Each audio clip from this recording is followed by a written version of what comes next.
What's good, YouTube? It's your boy Psycho Dev back again for another first listen. Y'all know who it is right there. Now, if y'all didn't know, first of all, if y'all haven't got your shit, I got the P Pfizer. I know a lot of y'all got that Morona, and some of y'all crazy. See, I ain't that crazy. Y'all got the Johnson and Johnson, but I got the P Pfizer. As you can see, I got my sticker right here. If you want to zoom in and check out the sticker, I have been vaccinated. I am now a officially full vax boy of the P Pfizer.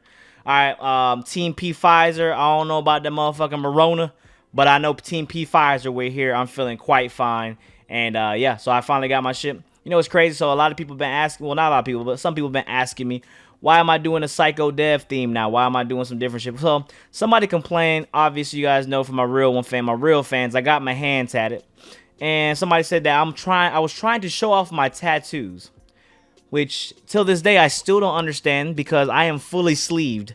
That includes my leg, actually half my leg, one leg, and both my arms are sleeved up. So at this point, I'm a part of the culture. There's no showing off. So I decided to be Petty Wop Dev, Psychopath Dev, and also, wear, my psychopath suit. But, it's also crazy. Somebody said that Dev, I miss the old Dev. Somebody said, I miss the old Dev. I miss the old Dev. You know, the Dev that used to be 24. I wish that nigga be 24 again, because, that's just impossible. But, I wish he was 24 again. So, you know what? I shaved my beard. We gonna be 24 again. Are you happy now? Do I look like old Dev? Is this what you wanted? Huh? Susio boy?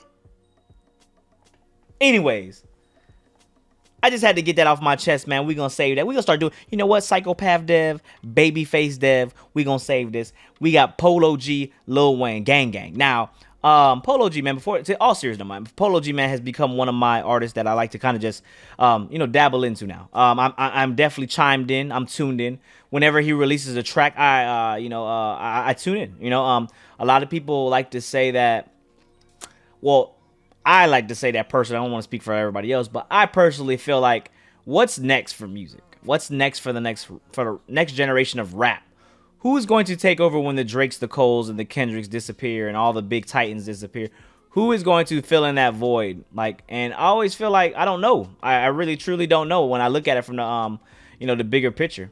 But now I feel like Polo G is probably going to be that artist who fills in. Sometimes I fuck with Polo G, sometimes I don't. I like to keep it real, but when he definitely gets into his motivational bag, I feel like that's when Polo G is doing the damn thing. Now I really can't, obviously, but we can say Ben ASMR talking too much. We got what I just said. Let's listen to this shit.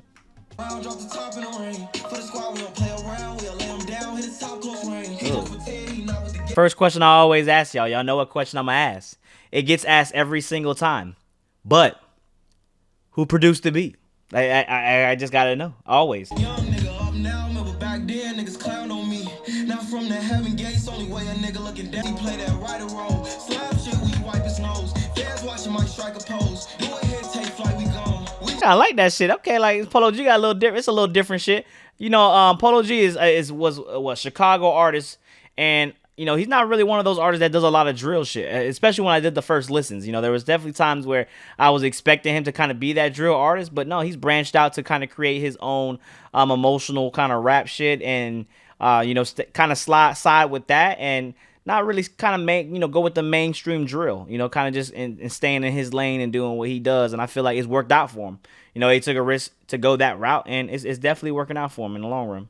Come crown a king. Let the work die for 14 days, that's quarantine. I pour my heart out before my lean, baby, no R&B. I pour my heart out before I pour my lean, no R&B.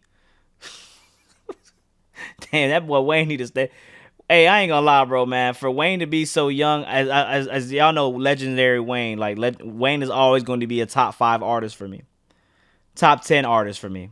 Because sometimes they're interchangeable. But for the run that Wayne had, especially being from the ages of 14 and now being 37, 36, I think that Wayne should just focus more on his health, man. I'm not going to tell somebody how to live, but we saw the passing of DMX, and it was actually scary. And a lot of people don't realize, man, Wayne was going through some shit around Sorry for the Wait. Or not Sorry for the Wait, but No Ceilings 2. Before he went to jail, he was going through some shit with the lean, and it was fucking him up. So I just feel like, man, for me, man, like I just want Wayne to kind of live on. Like I don't want him to pass away, man. Like that'd be a sad day in hip hop.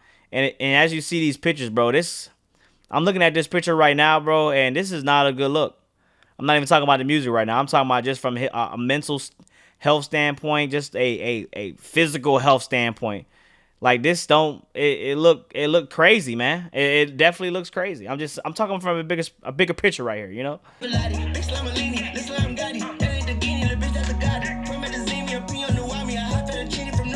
Wayne eating this, man. Oh, another fire Wayne feature. Is Wayne ready? Hey. One thing I'm gonna say like this, man. I am first of all, I want to say that I love when the new school or the old school fucks with the new school. I think that's actually a great thing. Not when you do it too much. Obviously, you can get a little oversaturated and kind of looks like you're feeding off of the hype of the younger artists. Trying to relive your glory. But when you ever do it from once in a while, like Andre 3000. Kendrick Lamar showing love as well. J. Cole does it a lot nowadays. I think when you kind of do it in that way, I think that it kind of just shows love to the younger generation and shows respect, I feel like. And I think that Wayne, that was, again, we already heard Wayne on Seeing Green, which I thought one of his best features in a while. And now we're hearing this verse right here, man, which is, it sounds like kind of like vintage Wayne, man. He's found his confidence. He's found what is going to work, because I felt like for a time, for me, I mean, y'all, like I said, for me, at the end of the day, this is my opinion, I'm just saying how I feel like there was a time where it was just missing for me. Like a lot of Wayne was just kind of just like, kind of just going through the motions. He was still using his name to kind of just carry raps, and the raps just felt like they had no emotion. They felt like they had no meaning behind them. They were just words being spewed. There's a time where it's kind of just like them dudes doing this. Yeah, the teacher went to the moon, and the moon got the flag, and the flag with the her, and then the sag. Yeah, and then I got the bag, and then I went to go play tag.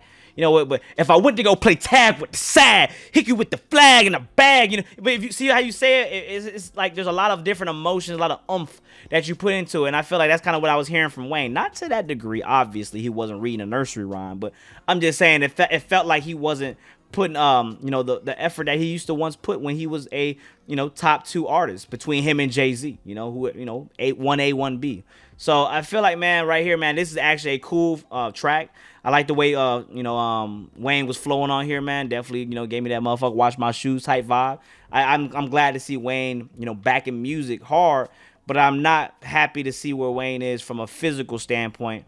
It just looks kind of crazy to me at this point, and we got to start looking, man. We saw DMX, and DMX looked normal, but he wasn't normal. So for Wayne to kind of still be on the drugs and start dabbling with all that, I mean, I feel like look at a Rose type standpoint. Rose is somebody who is advocating, promoting healthy lifestyle, and also still being a boss. I feel like Wayne is going to be his eccentric self, but he kind of got to look out for himself, man. Polo G, though, man, again, doing his thing on this beat. Thought this video was kind of a Cole Bennett vibe.